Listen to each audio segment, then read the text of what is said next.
دوران سروس وفات پانے والے ملازمین کے بچے نوکریوں سے فارغ۔ سینکڑوں پولیس ملازمین کے چولہے ٹھنڈے پڑ گئے۔ 24 جولائی سے فیملی کلیم پر بھرتی ہونے والے بچوں کو نوکری سے فارغ کیا گیا۔ آئی جی آفس کا 24 جولائی کے بعد بھرتی ملازمین کے احکامات منسوخ، رپورٹ بھجوانے کا حکم دیا۔ علی ساہی ہمارے ساتھ ہیں، مزید تفصیلات بتائیں گے۔ جی علی ساہی۔ بالکل، دوران سروس وفات پانے والے سرکاری ملازمین کے بچوں اور ان کی فیملی کے لیے بری خبر ہے۔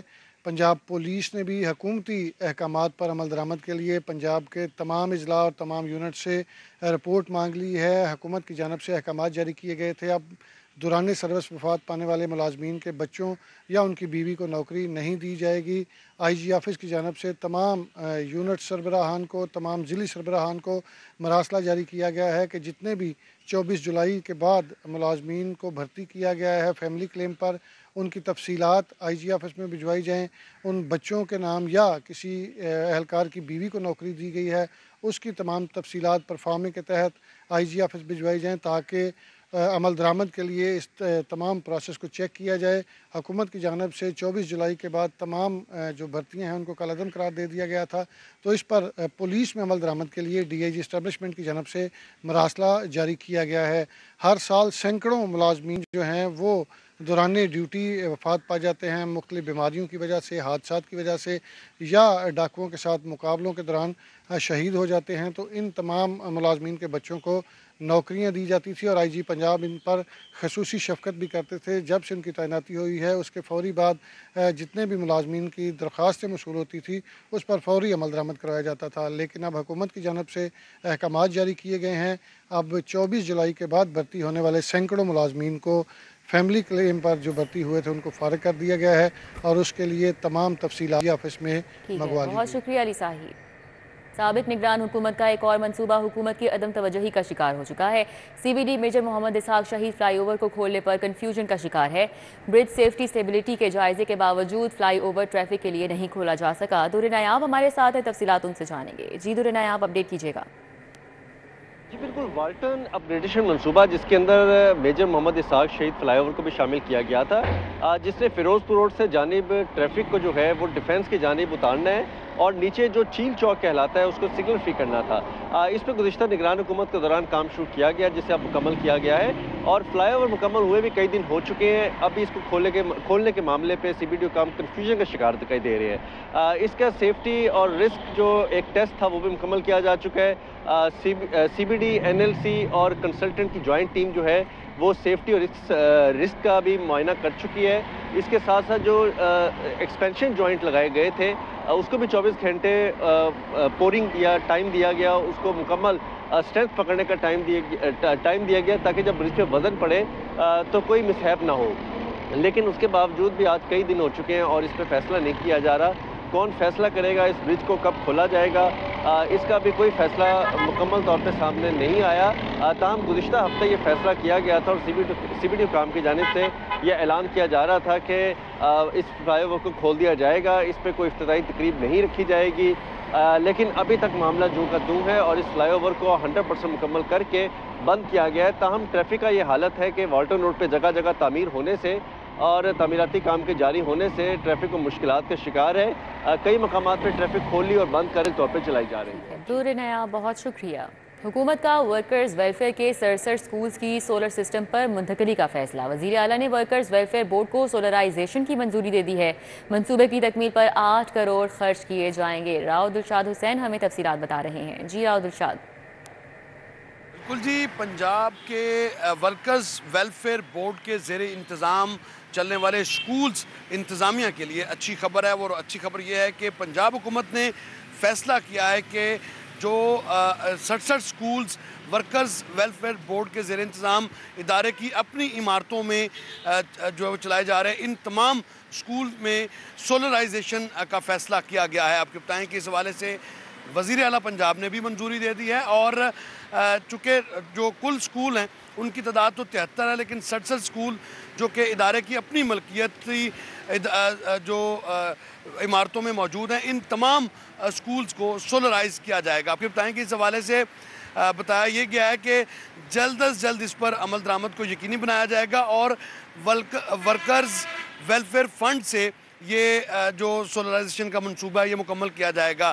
قبل ازیں اسکول انتظامیہ کی جانب سے اکثر شکایت کی جاتی تھی کہ بجلی کی بندش اور اوور بلنگ کی وجہ سے اسکول انتظامیہ کو جو ہے وہ خاصی مشکلات کا سامنا رہتا ہے. تاہم اب سولرائزیشن سے جو اسکول انتظامیہ ہے نہ صرف وہ سکھ کا سانس لے گی بلکہ ورکرز کے بچوں کو تدریسی سرگرمیوں میں بڑھ چڑھ کر حصہ لینے میں بھی دے گی. ٹھیک ہے، بہت شکریہ. ہمارے ساتھ راؤ دلشاد تھے، اپڈیٹ کر رہے تھے. اسکولز میں انگریزی میں سنگل نیشنل کریکولم پڑھنے میں مشکلات ہیں اور نئے تعلیمی سال سے مڈل کلاس کی تاریخ جغرافیہ کی کتاب اردو میڈیم میں ہوں گی. 6ٹھی 7ویں اور 8ویں جماعت کی 3 کتابیں اردو ترجمے میں پبلش کرنے کا حکم جاری کیا گیا ہے. جنید ریاض ہمارے ساتھ ہیں، ان سے بات کریں گے. جی جنید، کب تک یہ کتابیں پبلش ہو جائیں گی اور بچوں کے لیے دستیاب ہوں گی؟ جی، سرکاری اسکولوں میں سنگل نیشنل کریکولم کے تحت بچوں کو انگلش میڈیم کی کتابیں پڑھنے میں مشکلات.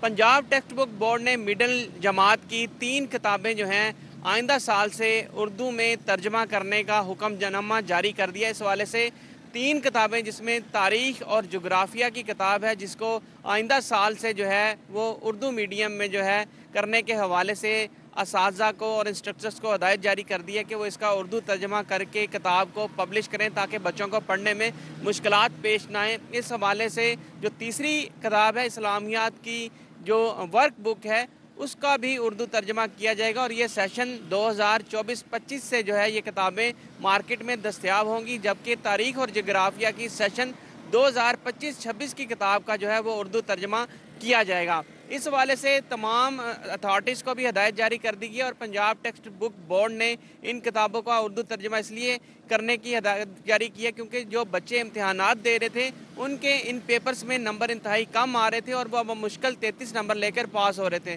تاہم ان کتابوں کا اردو ترجمہ کے حوالے سے آئندہ سال سے جو ہے وہ ہدایت کر دی گئی اور آئندہ سال یہ مارکیٹ میں اور کتابیں نئے تعلیم دستیاب ہوں گی. جی ٹھیک ہے، بہت شکریہ جنید ریاض. الیکشن میں امیدواروں کی کامیابیوں کے خلاف انتخابی عذرداریاں آئندہ ہفتے سماعت کے لیے مقرر.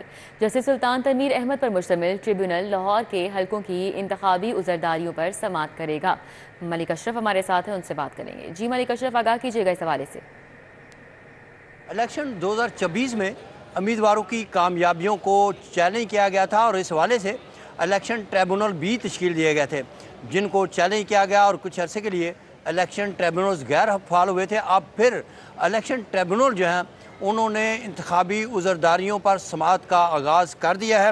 مسلم لیگ نون کے ایم پی اے سمیع اللہ کی کامیابی کے خلاف انتخابی عذرداری کی سماعت 26 اکتوبر کو ہوگی اور یہ درخواست جو ہے میاں محمد یاسر کی جانب سے دائر کی گئی تھی جس میں انہوں نے یہ جو سمیع اللہ ہیں ان کی کامیابی کو چیلنج کیا تھا. اسی طرح ناکام امیدوار جو محمد یاسر ہیں انہوں نے انتخابی عذرداری دائر کرتے ہوئے چودھری سمیع اللہ کی کامیابی کو کالعدم قرار دینے کی استدعا کی ہے. اسی طرح پی پی 167 لاہور سے مسلم لیگ نون کے ایم پی اے عرفان شفیع کھوکھر کی کامیابی کے خلاف انتخابی عذرداری کی جو انتخابی عذرداری ہے وہ بھی 26 اکتوبر کو سماعت کے لیے مقرر کی گئی ہے اور اس میں ناکام امیدوار عمار بشیر نے عرفان شفیع کھوکھر کی کامیابی کو چیلنج کیا تھا. اسی طرح پی پی 165 لاہور سے پی ٹی آئی کے حمایت یافتہ ایم پی اے احمد بھٹی کی کامیابی کو بھی جو چیلنج کیا گیا تھا اس کی بھی انتخابی عذرداری کی اپیل جو ہے اس پر سماعت 26 اکتوبر کو ہوگی اور یہ شہزاد نذیر جن کا تعلق مسلم لیگ نون سے ہے ان کی اس انتخابی عذرداری پر جسٹس سلطان تنویر احمد سماعت کریں گے. اور لاہور ہائی کورٹ کے جسٹس رانا زاہد محمود وہ بھی انتخابی عذرداریاں جو کہ لاہور سے متعلق ہیں ان کی سماعت کریں گے لیکن ابھی ان کی ایک کاز. بہت شکریہ، ہمارے ساتھ ملک اشرف تھے، تفصیلاً آگاہ کر رہے تھے. تعلیمی اداروں میں جنسی ہراسانی اور خودکشی کے واقعات کا معاملہ. ایف آئی اے تعلیمی اداروں میں ہراسانی خودکشی کی شکایات کی انکوائری کرے گی. ایف آئی اے کے 17 افسران پر مشتمل 3 ٹیمیں تشکیل دے دی گئی ہیں. ٹیموں کے حوالے سے بتائیں گے عمران یونس ہمارے ساتھ ہیں. جی عمران. جی، لاہور کے اعلیٰ تعلیمی اداروں میں جنسی ہراسگی اور خودکشی کے معاملات پر ایف آئی اے متحرک ہو گئی ہے اور ایف آئی اے تعلیمی اداروں میں جنسی ہراسگی اور خودکشی کے معاملات کی انکوائری کرے گی.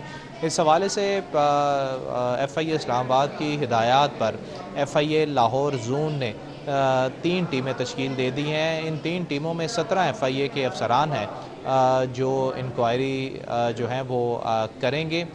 ٹیم اے جو ہے وہ لاہور کالج برائے خواتین یونیورسٹی میں جو سب انجینئر پر جنسی ہراسگی کا مبینہ الزام ہے اس کی تحقیقات جو ہے وہ کرے گی۔ ٹیم بی جو ہے وہ پنجاب یونیورسٹی میں آئی آر ڈپارٹمنٹ کی طالبہ کی خودکشی کے معاملات کو دیکھے گی کہ اس لڑکی نے ہاسٹل کے کمرے میں خودکشی جو ہے وہ کیوں کی تھی۔ تیسری ٹیم جو ہے وہ شہر کے جو دیگر تعلیمی ادارے ہیں جن میں مبینہ ہراسگی کے واقعات جو ہیں وہ رپورٹ ہو رہے ہیں، اس حوالے سے اپنی انکوائری جو ہے وہ مکمل کرے گی۔